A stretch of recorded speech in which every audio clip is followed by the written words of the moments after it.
ఇవాల్టి క్లాస్ వీడియోలో మనం ఎగ్లెస్ స్పాంజ్ అనేది ఎలా ప్రిపేర్ చేయాలో చూద్దాము. సో దానికోసం ఫస్ట్ డ్రై ఇంగ్రీడియంట్స్ అనేది మిక్స్ చేసుకుందాము. ఒక బౌల్లో జల్లెడ పెట్టుకొని హాఫ్ కప్ మైదా పిండి, half teaspoon baking powder, 1/4 teaspoon baking soda ఇవన్నీ వేసి జల్లించుకుందాము. మన ఈ ఫ్రీ కేక్ క్లాస్ వీడియోస్ అయితే చాలామంది చూస్తున్నారు, కానీ లైక్స్ అయితే తక్కువే వస్తున్నాయి. సో యూట్యూబ్లో మీకోసం ఫ్రీగా చేస్తున్నందుకు నాకు ఒక లైక్ ఇచ్చి సపోర్ట్ చేయండి. అండ్ ఇంకా 70% ఆడియన్స్ వచ్చేసి ఇంకా మన ఛానల్ని సబ్స్క్రైబ్ చేసుకోలేదని చూపిస్తుంది యూట్యూబ్. సో ప్లీజ్ అందరూ కూడా కంటిన్యూస్గా ఫాలో అవ్వండి. నెక్స్ట్ ఇంకొక పెద్ద బౌల్ తీసుకోండి. ఇందులో మనము 2 ఎగ్స్ అనేది మీడియం సైజులో బ్రేక్ చేసి ఇందులో వేసుకుందాము 1 by 1. ఇప్పుడు 2 ఎగ్స్కి నేను వెనిలా ఎసెన్స్ అనేది ఈ మూతతోటి నేను 2 times వేసుకుంటే నాకు 2 ఎగ్స్కి సరిపోతుంది. 1 టీ స్పూన్ దాకా వెనిలా ఎసెన్స్ అనేది ఇందులో యాడ్ చేసుకుందాం. తర్వాత ఎలక్ట్రిక్ బీటర్ని బౌల్లో ఉంచిన తర్వాత బీటర్ అనేది స్టార్ట్ చేసుకోండి ఎప్పుడు బీటర్ అనేది స్టార్ట్ చేసుకుంటాము. మొత్తం వచ్చి ఎగ్స్ అంతా ఫామ్ లాగా తయారవుతుంది. దాని తర్వాత క్రీమ్ కన్సిస్టెన్సీకి వస్తుంది అనమాట. ఇది అరౌండ్ ఒక 3 minutes అలా పడుతుంది. మీరు బాగా బీట్ చేసుకోవాలి. ఈ ఎగ్స్ అనేది ఫామ్ కండిషన్ నుంచి ఒక క్రీమ్ కండిషన్ వరకు వస్తుంది అనమాట. అప్పటి వరకు బీట్ చేసుకొని ఇందులో పౌడర్ షుగర్ అంటే షుగర్ని నేను పౌడర్ చేసుకున్నాను. ఇది ఒక హాఫ్ కప్ ఇందులో యాడ్ చేసుకుందాం. ఇప్పుడు ఈ షుగర్ కూడా బాగా కలిసిపోయేలాగా మనము బీట్ చేసుకుందాం. ఒక 2 minutes సరిపోతుంది. మిక్స్ అయిపోవాలి, ఎక్కడ క్రిస్టల్స్ కూడా మనకి కనిపించకూడదు. దీని తర్వాత 2 tablespoons ఆఫ్ రీఫైన్డ్ ఆయిల్ అనమాట. ఈ రీఫైన్డ్ ఆయిల్ అనేది స్మెల్ లేకుండా ఉండేటట్టు చూసుకోండి. మనం ఎలాంటి ఇంగ్రీడియంట్స్ వాడాలి, ఎలాంటి టూల్స్ యూజ్ చేయాలి బేకింగ్ అనేది క్లాస్ 1లో చెప్పున్నాం కదా. ఎవరైనా చూడని వాళ్ళు ఉంటే పైన ఇస్తున్నాను, వెళ్ళి చూసేసి రండి, లేకపోతే మీకు అర్థం అవ్వదు. ఇందులో యూజ్ చేసిన ప్రతి ఒక్క దాని గురించి మనం ఆల్రెడీ డిస్కస్ చేస్తున్నాం.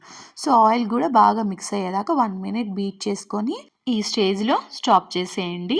ఇప్పుడు అంతా కూడా స్క్రాప్ చేసుకొని ఫస్ట్ మనము డ్రై మిక్స్ అయితే పెట్టుకున్నాం కదా పక్కన, దాన్ని కొద్దిగా ఇందులో వేసి మిక్స్ చేసుకోవాలన్నమాట. మీరు దీంతో పాటు ఒక 2 tablespoon మిల్క్ కూడా యాడ్ చేసుకోవాలి. కొద్దిగా కొంచెం ఫ్లోర్, కొంచెం మిల్క్. ఏదైనా ఒక డైరెక్షన్ అనేది చూస్ చేసుకోండి. Cut and fold method or ఇలాగా రఫ్గా రైట్ సైడ్ మిక్స్ చేయడం. ఏదైనా ఒక మెథడ్ మీరు ఫిక్స్ చేసుకొని ఒకే ఫామ్లో ఇలా మిక్స్ చేసుకోండి, సరేనా. మిగిలిన ఈ ఫ్లోర్ కూడా ఇంకోసారి టోటల్గా 2 times నేను ఇక్కడ వేసాను. ఈ రెసిపీ వచ్చేసి 1/2 kg స్పాంజ్ కేక్కి రెడీ అవుతుంది కాబట్టి 2 times వేసుకున్నాను. అదే 1 kg రెసిపీ మీరు చేస్తున్నట్లయితే దీన్ని డబల్ చేసుకోండి. ఈ రెసిపీని క్వాంటిటీని డబల్ చేసుకొని మీరు 3 times అనేది ఫ్లోర్ మిక్స్ కొద్దిగా వేసుకొని చేయండి. ఇలా చేయడం వల్ల మీకు లమ్స్ అనేది ఫామ్ అవ్వదు. కేక్ అనేది ఈవెన్గా ఉంటుంది, లోపల ఎయిర్ బబుల్స్ ఏమీ ఫామ్ అవ్వకుండా నీట్గా వస్తుంది అనమాట స్పాంజ్. ఇప్పుడు ఇక్కడ నేను 6 inch టిన్ అయితే యూజ్ చేశాను 1/2 kg స్పాంజ్కి. మీరు 1 kg స్పాంజ్ అయితే 8 inch అనేది యూజ్ చేయండి. నేను బటర్ పేపర్ ఇలాగా సింపుల్ మెథడ్లో ఎప్పుడు సర్క్యులర్ షేప్ కట్ చేయడానికి యూజ్ చేస్తాను అన్నమాట. ఈ మెథడ్ ఏం లేదు, జస్ట్ మీరు ఒక స్క్వేర్ షేప్ బటర్ పేపర్ తీసుకొని దాన్ని 6 layers వచ్చేటట్టు ఇలాగ ట్రయాంగిల్ షేప్లో ఫోల్డ్ చేసుకోండి. వీడియోలో చూపిస్తున్న విధంగా ఫోల్డ్ చేసుకొని సెంటర్లో పెట్టి మనకి ఎక్కడ వరకు ఉంటుందో టిన్ సైజు దాన్ని బట్టి కట్ చేసుకోవడమే, అంతే, సింపుల్ అనమాట. ఇప్పుడు మనం బ్యాటర్ని కేక్ టిన్లో అయితే పోసేసుకుందాము మొత్తం క్లియర్గా.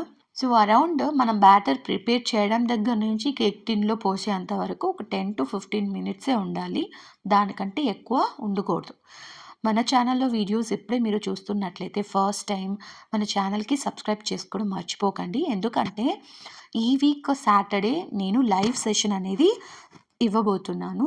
మిస్ కాకుండా మీరు అందరూ వచ్చి లైవ్ సెషన్ అటెండ్ అవ్వండి. ఇప్పుడు సబ్స్క్రైబ్ చేసుకుంటేనే మీకు లైవ్ అనేది ఓపెన్ అవుతుంది. స్పాంజ్ అయితే నేను ఓవెన్లో 160 డిగ్రీస్ పెట్టేసి 30 మినిట్స్లో బేక్ చేసుకున్నాను. గ్యాస్ స్టవ్లో ఎలా చేయాలి, ఓవెన్లో ఎలా చేయాలి ఆల్రెడీ మనం లాస్ట్ క్లాస్లో చూస్తున్నాం కదా. ఎవరైనా చూడని వాళ్ళు ఉంటే లింక్ పైన ఇస్తున్నాను, వెళ్ళి చూసేసి రండి. అండ్ ఇప్పుడు కేక్ టిన్ నుంచి ఇలా స్క్రాప్ చేసేసుకొని మనము స్పాంజ్ని డిమోల్డ్ అయితే చేసేసుకుందాము. స్పాంజ్ పర్ఫెక్ట్గా బేక్ అయిందా లేదా అనేది ఈ టాప్ సైడ్ మనకు కనిపిస్తున్న ఆ టెక్స్చర్ కలర్ బట్టే డిసైడ్ అవుతుందన్నమాట. ఇలాగా మీరు మొత్తం బ్రౌన్ కలర్లో ఉండాలి. వైట్గా ఉన్న మిడిల్లో వైట్గా ఉన్నా కూడా అది సరిగ్గా బేక్ అవ్వదన్నమాట. ఈ విధంగా ఉంటే పర్ఫెక్ట్గా బేక్ అయినట్లు, బాగా స్పాంజీగా ఉన్నట్లు. సరేనా, ఇప్పుడు మనము దీన్ని కట్ చేసిన తర్వాత లోపల చూడండి అంతా కూడా వైట్గా క్లీన్గా లమ్స్ ఏమీ లేకుండా వస్తుందన్నమాట. ఈ వీడియోలో మీరు కొత్తగా ఏమైనా తెలుసుకున్నట్లయితే మన వీడియోకి లైక్ ఇస్తూ సపోర్ట్ చేయండి. మళ్ళీ మరో ఇంట్రెస్టింగ్ వీడియోతో మీ ముందుంటాను.